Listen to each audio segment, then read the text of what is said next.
नमस्कार साथियों, जय हिंद, वंदे मातरम। स्वागत है आप सभी का मेरे यूट्यूब चैनल चैत्रवी डिजिटल क्लासेस में। साथियों, अगर आप इस चैनल पर नए हो तो इस चैनल को करें सब्सक्राइब, वीडियोज को करें लाइक और चैनल को करें ज़्यादा से ज़्यादा लोगों के साथ शेयर, क्योंकि इस बार 90 पार मैं ये सब बोला है। अगर जो लोग मेरे से हिंदी पढ़ रहे हैं तो मैं कोशिश करूंगा कि अगर मैंने सारे टॉपिक क्लियर करा दिए तो आप लोग 90 पार ही करके मानोगे, मुझे पता है। तो देखिए, आज मैं आपके लिए क्या लेकर आया हूँ। आज मैं आपके लिए लेकर आया हूँ जयशंकर प्रसाद का जीवन परिचय, जो कि आपका 14 से लगातार रिपीटेड हो रहा है जीवन परिचय, जो कि आपको 5 नंबर देखा जाता है। तो 5 नंबर आपको नहीं चूकने हैं, तो इस वीडियो को जरा भी मिस ना करें। तो देखिए, हिंदी साहित्य के महान कवि, नाटककारक, कहानीकारक, निबंधकारक, ये सारी खूबियां किन में थी? श्री श्री जयशंकर प्रसाद में थी, जिनका जन्म 1889, यानी कि जो इंग्लिश मीडियम के बच्चे हैं उनके लिए 1889 यानी कि 1889 ईस्वी में काशी के प्रसिद्ध सुहानी यानी साहू परिवार में हुआ था। इनके पिता का नाम क्या था? बाबू देवी प्रसाद, और काशी के विशिष्ट और ध्यान गढ़ व्यक्ति थे। देखिए, अगर इनके आपको जयशंकर प्रसाद के पिता का नाम याद नहीं हो रहा है तो आपने फिर हेरा फेरी में एक बाबू प्रसाद करके देवी राव सुना, आपने सुना होगा, देवी प्रसाद सुना होगा। उसी से आप इस चीज को कनेक्ट कर लीजिए। देखिए, चीजें कनेक्ट होती हैं तो आपको अच्छे से याद हो जाती हैं। तो यहाँ इनके पिता का नाम क्या रहेगा? देवी प्रसाद रहेगा। तो कैसे व्यक्ति थे? धनवान व्यक्ति थे। इनकी प्रारंभिक शिक्षा घर पर ही हुई थी, और ये स्वयं तथा स्वबुद्धि से ही इन्होंने यानी अपने आप से इन्होंने क्या पढ़ा? अंग्रेजी, संस्कृत, उर्दू और फारसी का ज्ञान, श्रेष्ठ ज्ञान प्राप्त था। तो इनको अंग्रेजी, उर्दू, फारसी ये सारी श्रेष्ठ ज्ञान इनको आते थे, और वेद, पुराण, इतिहास, दर्शक आदि का भी इनको अच्छे से गहन अध्ययन इन्होंने किया था। माता पिता तथा बड़े भाई की मृत्यु हो जाने के बाद इन्होंने व्यवसाय और पारिवारिक का उत्तरदायित्व संभाला।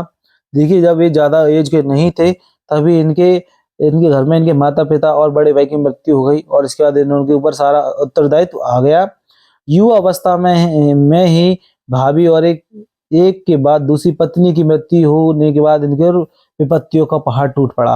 देखिए, इतने लोग तो इनके पास छोटी उम्र में खत्म हो गए। इसके बाद इनकी भाभी भी एक्सपायर हो गई थी, और इनकी जो है पत्नी भी वो स्वर्गवास हो गई थी। जब इतने लोग हो गए लेकिन फिर भी इन्होंने कहते हैं ना, बीमारियों का, विपत्तियों का इन पर पहाड़ टूट पड़ा।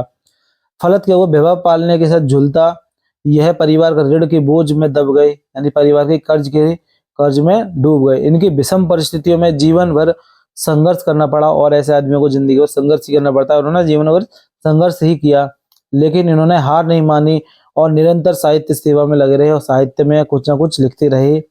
क्या हुआ? जयशंकर प्रसाद जी का शरीर चिंताओं से जर्जर हुआ गया, और अंत में ये क्षय रोग से ग्रस्त हो गए। देखिए, इतनी सारी जिसके टेंशन हुई, इतनी सारी जिसके साथ घटनाएं हुई होंगी, तो सीधी सी बात है उसे बहुत सारी प्रॉब्लम का सामना करना पड़ेगा। सीधी सी बात है, वो बहुत सारी टेंशन हो गई, और इन्हें क्षय रोग हो गए। इनको क्षय रोग हो गया था, क्षय रोग हो गया था, क्षय नहीं कह रहा मैं, क्षय रोग कह रहा हूँ। और 14 नवंबर सन 1937 ईस्वी को केवल 48 यानी 48 की आयु में हिंदी साहित्य में इस व्यक्ति को संसार से विदा लेना पड़ा, और 48 साल की आयु में ही मात्र ये दुनिया को यानी कि संसार से विदा हो लिए। तो देखिए, एक कृतियां में आपको क्या लिख कर आना है। प्रसाद जी ने काव्य, नाटक, कहानी, उपन्यास, निबंध, इन सभी की विवरण मिलता है। नाटक में आपको ज्यादा नहीं लिखना है। स्कंदगुप्त, अजात शत्रु, चंद्रगुप्त, विशाल, ध्रुव स्वामी, कामना, ये सब लिखना है आपको। इनके नाटकों में राष्ट्र के गौरव, ऐतिहासिक का सजीव वर्णन हुआ है, और बहुत सारे भी हैं जो आपकी स्क्रीन पर आ रहे होंगे। आप चाहो तो लिख सकते हो, क्योंकि एमसीक्यूज में आप लोगों से ये चीजें पूछ लेता है। तो इन्होंने कौन कौन सी कहानी लिखी है? इन्होंने कहानी लिखी है छाया, प्रतिध्वनि, आकाशदीप, इंद्रजाल, ये सब इनकी प्रसिद्ध कहानी संग्रह हैं। और उपन्यास देखिए, कंकाल, तितली, इरावती, प्रसाद जी ने अपने इन उपन्यासों में जीवन की वास्तविकता का आदर्श मूल चित्रण किया है। अब आपसे ऐसे भी एमसीक्यू से पूछ लेगा कि कंकाल और तितली या फिर इरावती, कोई सी भी कह देगा ये किस उपन्यासकारक की उपन्यास है, तो आपको वहां पर जयशंकर प्रसाद जी जरूर मिलेंगे, वहां पर टिक लगा दीजिएगा। निबंध, तो निबंध संग्रह में काव्य, कला तथा अमय निबंध इन्होंने क्या किया? प्रसाद जी की गंभीर चिंतन और साहित्य संबंधी स्वस्थ दृष्टिकोण की अभिव्यक्त हुई है। अब देखिए, साहित्य में स्थान में आपको क्या लिखना है? साहित्य में स्थान में लिखना है, प्रसाद जी छायावादी युग के जनक तथा युग प्रवर्तक रचनात्मक थे। इन्हें छायावादी युग के कौन से कवि थे, तो इनका भी नाम आप लिख लीजिएगा। बहुमुखी प्रतिभा के कारण इन्होंने मौलिक नाटक, श्रेष्ठ कहानियां, उद्योग निबंधकारक, उपन्यास, कहानियां लिखी। हिंदी साहित्य के कोश श्रीवदी के है। आधुनिक हिंदी के मूर्धन साहित्यकारों में प्रसाद जी का विशिष्ट स्थान है। तो आप लोग देखिएगा, इनके विषय में किसी कवि ने उचित कहा था, सदियों तक साहित्य नहीं यह समझ सकेगा तुझे मानव थे या मानवता के महाकाव्य थे। ये किसी कवि ने इनके लिए बहुत अच्छी लाइन कही है, जो इनके चरित्र के बारे में वर्णन करती है। आप लोग इन चीजों को जरूर लेकर आना, आपको 5 नंबर कहीं नहीं गए।